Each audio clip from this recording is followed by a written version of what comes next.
Jam wale mon bandiraɓe tedduɓe yeɓiyankoɓe ayaw Piindi TV min calmini on ɗo mbawɗon wonde dundi babaɗam nde kala min bismi monde kelle gaɗan e roɓindo jeyndi altine nayi lewru novembre 2024 bisimilla mon e roɓindo jeyndeji puɗɗortoɗen ko jeyde gendira leydi Sénégal jeyde Le Soleil ɓe garti ko e kanko horejo leydi ndi jaltal makko kanko horejo leydi ndi gartugol makko to leydi Turki o arti noon e arade ɓen ɓe ganduɗa ko kaytigi goni dilloɓe dawrugol sahani ɓe goni e sumgoji gam tigui huccidde e rendugo kanko horejo leydi ndi o yiriɓe nde ɓe mbawata tende deƴal kono kadi ɓen ɓe ganduɗa ko kaytigi caabi fitinaji ɗi ganduɗa ko ɓennuɗi ɗi goto e mabɓe kala ma waw notade lawol kanko horejo leydi ndi o arti hen jeyde Les Échos ɓe garti koye aqua power ɗon noon ko contrat mo ganduɗa doguino hakkude leydi Sénégal kam e ngal ɗo gollorgal ɗo Arabie Saoudite kamɓe kanko horejo leydi ndi jillu makko toon to Arabie Saoudite o heɓino joddade e Mohammed Ben Salman beele tigui yewtidde on contrat mo ganduɗa ko ƴetto ɗam ndiyam kaɗɗam watta ɗum ndiyam belɗam kono ɓe garti e Ousmane Sonko jaltal mum ngal ganduɗa kaddugal haala tawi yetno noon ko e gueɗe Casamance jeyde Les Échos arti hen jeyde Tribune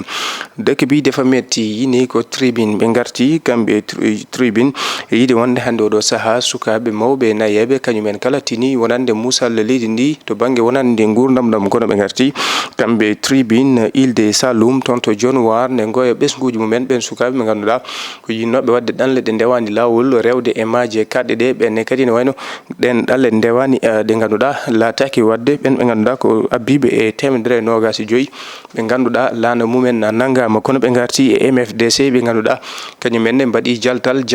jabtade Ousmane Sonko en ƴeewoytu jeyde las ɓe garti koye kanko horejo leydi ndi son excellence Bassirou Diomaye Diakhar Faye o arti e ɓen ɓe ganduɗa ko kay tigui caabi fitinaji e ɗe oɗo mbiyen e oɗo campagne électoral kanko horejo leydi ndi holliti ɓen ɓe ganduɗa ko kay tigui caabi ɗin fitinaji goto e mabɓe kala ma waw notade lawol tawi noon kadi ala heedagu e neɗɗo o ɗo wawi hedde kala e to banggue landa mo o noto lawol kan haala ene tawi e jeyde las en ƴeewoytu jeyde direct news ɓe garti koye Moustapha Diop gardiɗo mouvement farlu kanko Moustapha Diop o yeddi wonande caggal nde hollita mouvement farlu ma daro gam nagorande landa Pastef mbo Ousmane Sonko kono ɓe garti e Amadou Ba e jillu mum toon to Madina Yero Fula kanko Amadou Ba holliti alay saago Ousmane Sonko wawa ustude haala beele tigui gollade sibu ko kay woni mawɗo jagorɗo leydi Sénégal kono kadi haala yadata e golle kanko kan haala ne tawi e jeyde direct news jeyde li quotidien ɓe garti koye kanko horejo leydi ndi ɓe kolliti wonande kanko Bassirou Diomaye Diakhar Faye o ɓorniwa tigui wutte président de la république e jillu makko caggal nde o arti wonande yekkidde e koyno suutude kongi fottude noon e wonande e o saaha ɓen ɓe ganduɗa ko dilloɓe dawrugol ɗin haalulaji hani jibini fitinaji ɗo e saaha gonaɗo kono ɓe garti e kanko horejo leydi ndi holliti kala hen mo ganduɗa ko kay tigui teeni wonande ɗen caɗele ha addi dillere garmi gara ɗum ɗo noon ɗum mbawɗa wonde foof e landa fof ngo mbawɗa hedde ma waw notade lawol kono ɓe garti e kanko horejo leydi ndi e yiide wonande alay saago kamɓe dawriyankoɓe ɓe ganda ngaalu leydi Sénégal wona pétrole wona kanŋe ko ɗum jaam ɗo e nder leydi Sénégal kono ɓe garti e kanko horejo leydi ndi gonnoɗo horejo leydi ndi Macky Sall mo o huccide rendo ngo e on ɓatake mo sifata ñande e talata nde on ɓatake omo huccirna ɗum e ɓesguji leydi Sénégal jeyde li quotidien arti hen jeyde l'info ɓe garti koye Awa Gueye tawtoyɗo Mamadou Racine Sy mo Alsar kanko Awa Gueye mo ganduɗa meɗino wonde première vice présidente de l'Assemblée nationale o tawtoyi Mamadou Racine Sy e ɗiɗo sungoji subaɓe dental ɗi nogas ñande 17 lewru novembre nduɗo yen ɓe garti kamɓe Revue quotidien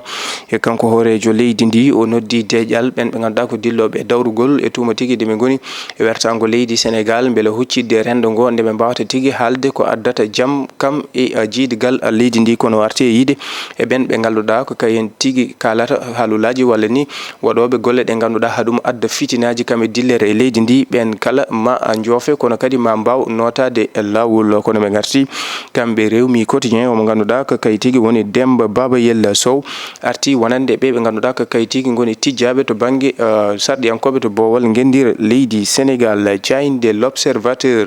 ɓe mbaddi entretien koye omo ganduɗa ko kay tigui woni Aliou Ndaw. Kanko Aliou Ndaw warti e ko jowitno e wonande to banggue wonande ɗin milliard mbiyen ujunere milliard Ousmane Sonko hollitno wonande tawama e compte bancaire. Kono kadi warti e ko yitno noon e wonande kanko ancien procureur spécial de la CREI warti e kan haala ka ganduɗa ɓe kolliti wonande dumbugol omo ganduɗa ko ancien président de la république Macky Sall. Kono ɓe garti kamɓe l'observateur e haala ka ganduɗa jibini dillere ka Ousmane Sonko hukkitno toon to Casamance.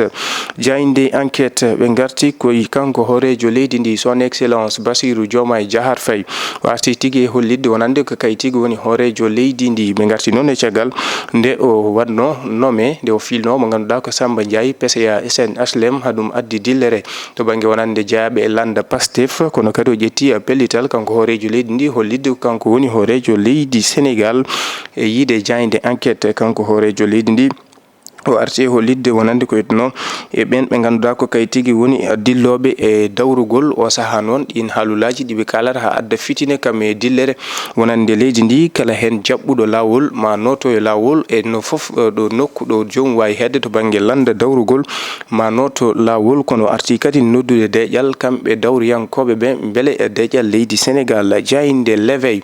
ɓe garti ko e toon to Fuladu omo ganduɗa ko Mamboy Diaw tawtoyde Ousmane Sonko dañi fartange wadde moɓodiral mawgal kañum e Doura Baldé kanko Mamboy Diaw yiide Jayde l'éveil ko ɓuuri mereɓe jeegom ko ɗum tigui woni ko ƴetti gam tawtoya landa Pastef mbo Ousmane Sonko. Kono ɓe garti kamɓe Jayde l'éveil ha joni ne wayno oɗo coalition tak wallu Sénégal ɓe keeɓi yindirirde e halifa mbo Touba Serigne Mouhamadoul Mountakha Mbacké ɓe garti e ko yitno e wonande yidde mabɓe toon to bowal gendira leydi Sénégal. Jayde l'éveil arti hen en ƴeewoytu Jayde le quotidien. Jayde le quotidien ɓe garti ko yiide Diomaye sur la tête de l'eau kanko horejo leydi ndi ɓe warti jonde makko Mohammed Ben Salman toon to Arabie Saoudite kanko horejo leydi ndi ɓe garti yewtidde ko yitno wonande oɗo contrat Aqua Power ƴetto ndiyam kaɗɗam ɗam watta ɗum ndiyam belɗam kanko horejo leydi ndi holliti ɗum ɗon ko ɗum ɓamtare wonande leydi Sénégal. Kono kadi ma leydi Sénégal yito hen hoore mum. Ɓe garti kamɓe le quotidien e Amadou Ba mo ganduɗa arti ko wonande to banggue Casamance ɓamtare nde jogui ko yitno e wonande toon to diwan bo Casamance. Jayde le quotidien arti hen. Bandiraɓe tedduɓe yeɓiyankoɓe a yawo Piindi TV ko ɗum woni komin doɓinnomon e kelle gadane roɓinde jayndeji subaka hande o min dokon aadi talata janggo sahore welede Allah ɗo e nden yo jaam jogo min jogo mon on jarama.